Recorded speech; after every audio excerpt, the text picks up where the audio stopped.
Good day to you all. I'm Pastor Simba Oloza. I'm a marriage officer, marriage celebrant, wedding celebrant.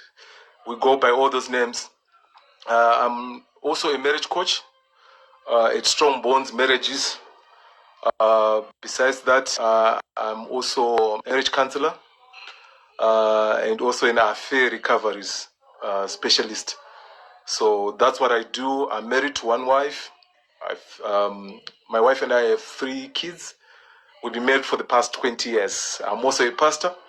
So I'm here today to just share with you some things that I believe are very important if you're going to enjoy your marriage. If you're not yet married, I'm also going to be speaking to you. Today I'm targeting those that are engaged to marry. If you intend to marry in the next maybe couple of months after lockdown, or the next few months, or even a year, this is a very good time for you. Then I'm also going to be speaking to those that are married. There are many of us that are married today, but we never had an opportunity to go through premarital coaching. So I believe that this will also help 1 or 2 couples out there. And I've decided today to just start from the bottom, from the best, right there, from the best, so that we try to unpack this thing organically. Okay, so today we want to look at how or what the marriage covenant entails. What is a marriage covenant and what it entails. So I believe this is a very, very important lesson. Glory and I, my wife is called Glory. So Glory and I, we've sat in many counseling sessions, and what we've realized that most people are not getting along in their marriages simply because they've not gone through the process of coaching. They have no clue what marriage is all about. They have no clue what they got themselves into. They have no idea what they signed up for. So it's very important that before you get married, you go through a series of coaching lessons. Or it's very important. It helps.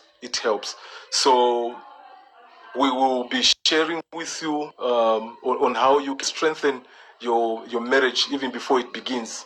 And for those that are married, I believe that these principles that I'll be sharing with you will actually help you. I'm taking this from the book that I wrote many years ago. It is called The Marriage Handbook. So this is what I'll be sharing here with you. I don't know if you can see it. Okay, it's the Marriage Handbook. So yeah, let's start. What is marriage? It's important that we define marriage right from the onset. But maybe before we do that, let's look at the types of marriages that are admissible in our countries. You may be in Zim, in SA, in Zambia, in Malawi. I know this applies to most of the countries. So there are 3 types. I would want to call them 3 types of marriage. Number 1 is the civil marriage. It's very important that if you are going to stay together as a couple, you need to make sure that the paperwork is okay. You need to get the marriage certificate. That is very important. And that is called the civil marriage. You need to register your marriage with the civil authorities by way of getting a civil, a marriage certificate, that is. If you read the Bible, it should be Romans chapter 13, verse 1. It talks about how we should all subject ourselves to the higher powers. If there's a rule that has been set that if you're going to stay together as a couple, you need to have a marriage certificate, we must do that. I know there are many couples that are out there in countries like Dubai. It's very difficult to stay there as a couple if you don't. In fact, it's impossible if you don't have a marriage certificate. So a marriage certificate is very important. I would urge each and every one of us to register our marriages by way of having a wedding. That is very, very important. You must register your marriage. So the first type of marriage is a civil marriage. But however, that alone is not enough. You then need to make sure that you have what we call a customary law marriage or customary law union. Some would call it a customary marriage. That one is very important. That's the reason why you go and pay your lobola and all that. It is very important that you do that. I've come across some people that are very arrogant. Sorry for using that word. They believe that, you know what, this is not important. I'll just, take my person. We stay together. We don't need to go anywhere for this customary law union. I believe it's very important. It is very important because there are two types of blessings that must work for you in your marriage. The first one is called the parental blessing. So if you go and marry and pay your lobola to your wife's parents or your wife's family, you are readying yourself or you are setting up yourself for that parental blessing. So it's very important that we maintain cordial relationships with our family of origins so that they will be able to release a parental blessing upon our lives, upon our marriage, that is. Most people that Gloria and I have been helping in counseling sessions, they actually reveal to us that they are not in good books with their in-laws.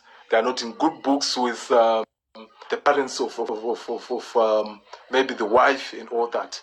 For us, I think that is a hindrance to a healthy marriage.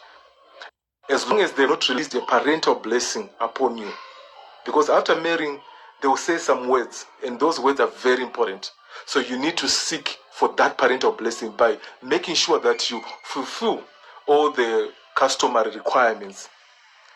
I don't think it's wise kugara nemwana wevanu and you have not even paid a dime. It is not wise because they will be out there like Itsutsumwa and they're not happy, so you not get a blessing. It's very important for you to go through the process, get married. Of course, korora agupere, but it's important for you to just pay something, towards the lobola. Very important. So those are the two. The first ones, the lobola, the customary law union. This is recognized at law, by the way. It is recognized at law. Then, secondly, the civil marriage. With the civil marriage, if we were to look at what is happening in Zimbabwe, we have two laws that actually cater for the civil union in Zimbabwe. The first one is Chapter 5.07, then Chapter 5.11. Chapter 5.11 is formerly the Chapter 37 that we've heard of.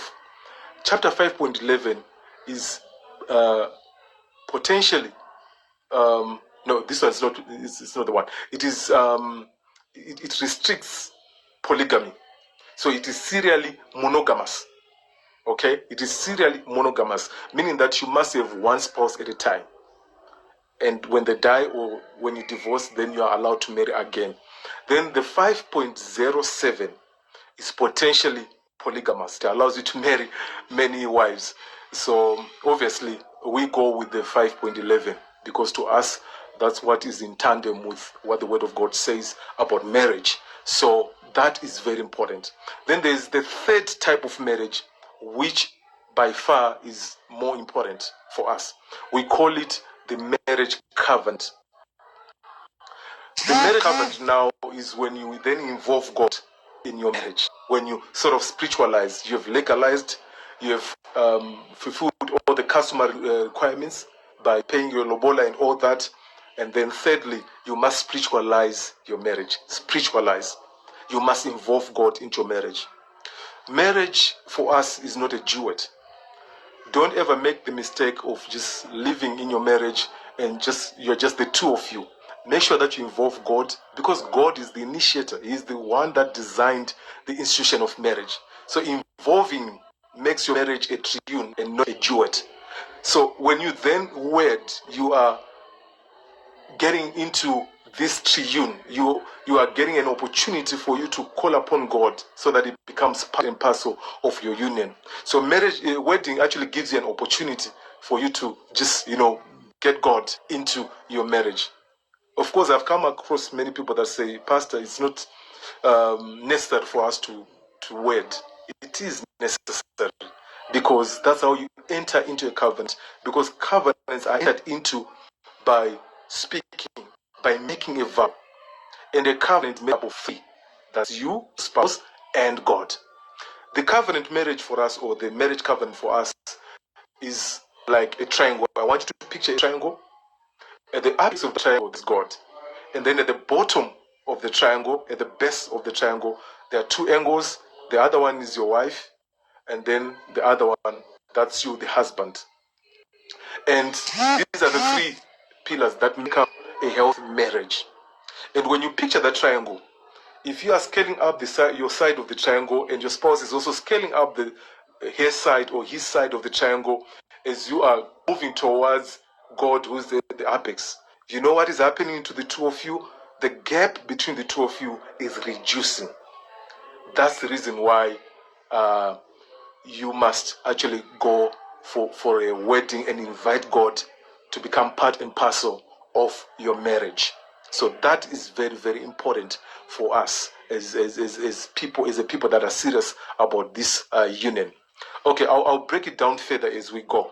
Okay, so I'm talking about the marriage covenant, what it entails. So I'll break it further as we go. But I think it's also important for us to take note of what marriage is not before we look at what marriage is. Because many times it's important for you to understand what a thing is not before you understand what that thing is all about. So marriage, by far, it is not a partnership. Of course, we say it, loosely, like this is my partner, I'm in a partnership. But it is more than a partnership. Because in a partnership, you're bringing in two people. One probably is bringing in 50%, the other one is bringing in 50%.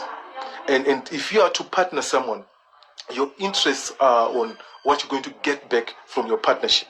And that is called return on investment, your ROI. That's what you're interested on. So it's very, very important for us to take note that marriage is not a partnership. Because in a partnership, one brings in 50%, 70%, not the whole 100%. But in a marriage covenant, you bring 100%. You don't look at what the other partner is bringing or not bringing. You just bring your 100%. You do your part. Okay? So that is very, very important in a marriage covenant. Because if you're in a partnership, you are more like a taker. You've invested something and you want results from whatever you would have invested on. So it's very important for you to become a giver instead of a taker. There are two people that make up a marriage. Either you're a giver or you're a taker. If you are a giver, it means that you wake up every day of your life and you're worried about what you should do for your marriage or what you should give to your partner. Imagine if both of you are worried about what to give into this marriage. You definitely enjoy the marriage. But if you are both takers, it means that you wake up every day of your life and you are worried about what they should be doing for you, what your spouse should be doing for you. And many marriages fail simply because of this taker mentality that we have. We have what we call the what's in it for me mentality. People get married because they want something out of that marriage. So it's very important for you to then try and become a giver. Okay, give 100%. So marriage is not a partnership. It is more than a partnership. And marriage is also not a contract. The fact that you get a marriage certificate on your wedding day, it doesn't make marriage a contract. Because every contract that we know of has the beginning and it also spells out the end of that contract. It can be a 2-year contract, it can be a 3-year contract, 5-year contract, but marriage does not spell out the end of your marriage. I'm talking about the covenant, that is, and I'm talking about the marriage that God intended, that is. So it's very important for us to view marriage in such a way that it is not a contract, because contracts are performance based. If you don't perform, you're fired. If you're a footballer and you've got a contract that says you must score 50 goals in a season, if you score 40, you're gone. The contract is revoked. But marriage is not like that. You don't divorce your wife simply because she's not cooking well, or simply because you don't feel like you love them anymore. No. That then becomes a contract or a partnership. A covenant is unconditional. It is unconditional. It is unconditional. So it's very important that we understand that marriage is not a partnership. It is not a covenant. And also, marriage is not a baby-making machine. There are some people that want to get married simply because they want kids. I tell you, it is not a reason to get married. Probably in the next few weeks, we'll also look at the reasons why people get married. I think it is also very important for us. Marriage is not a kids-making machine. As a marriage counselor, I've observed that there are some people that live in what we call garden marriages, where just they have the kids for the fruit that marriage brings.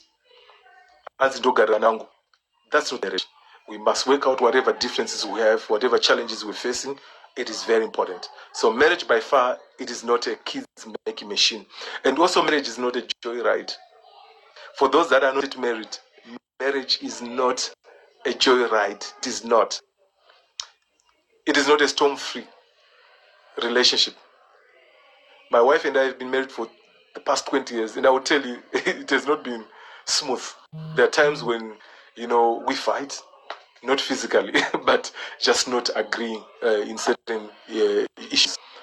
But obviously, we use skills that we have gained over time, skills on how to resolve conflict. Later on, I should be able to teach you guys on how to resolve conflict management. It is a very key subject for everyone who's very serious in their relationship. So it's very important that we look at that. So marriage is by far not a joyride, but nevertheless, you will still enjoy your marriage. We enjoy our marriage. My wife and I, we enjoy our marriage because we are very intentional about it. We know that storms will come and we are prepared for storms, but we are also very intentional about the kind of marriage that we want, because marriage is an empty box. Like we always say, it is an empty box. There's nothing in it, but you've got to put in what you want. You've got to be intentional about what you want to see, what you want to experience in your marriage. So marriage is not a joyride, but you can make it a joyride by being intentional. So that is very important. So marriage, but it is a covenant. It is a conditional covenant. Covenant is made up of two people plus the divinity is God to make three beings in that covenant. So that is very, very important. Now I want to define marriage. There are obviously thousands and thousands of definitions that are out there. But I want to concentrate on probably, let's zero in on about 4. These, I believe, are very important definitions that can help you understand what a marriage covenant is. The first definition that we always use in our coaching clinics is marriage is a school. Marriage is a school. The day that you get married, that's the day you enroll into this school that is called marriage. If you're not willing to learn, you will not enjoy your marriage. That's how it is. If you're not willing to learn, you will not enjoy your marriage. I've come across people that are very arrogant. You can't teach them a thing. They don't want to learn, and I tell you, you don't need to be a rocket scientist or a prophet to tell that marriage is not going anywhere. Marriage is about learning. Marriage is the only institution where you get a certificate, before you actually pursue the course. On the day that you get married, you get a certificate. But that doesn't mean that you must just then say, okay, I now know it all. But that's the day that you should actually start learning about all aspects of marriage. Learn about marriage itself and also learn about your partner. I've met many couples, and I tell you that most couples do not know each other until they got married, maybe 5 years, 6 years into their marriage. When you are dating, most of us, we don't really ask right questions, and we don't get to see the real person that you're dating. We also mentor quite a number of young young people that are yet to get married. And one thing that we've told them is that the reason why people dating, it is because we want to get data. Data is very important. So when you're dating, get data. Get to know about the person that you're getting married to, or the person that you would want to get married to. So collect as much information as you can. Get as much data as you can before you commit to marrying that person. Know where they come from. Know their kind of family. You know the challenges that the family faces. Just know just about everything about that family and about your person, the person that you want to get married to. So collect as much data as you can. Very important. Very important. So marriage is a school. The moment you get married, you then discover the other things that you didn't know about your partner, how they behave when they're under pressure. It's your time to learn. Don't freak out. Don't run away. It's your time to learn about your partner and probably adjust here and there, compromise here and there.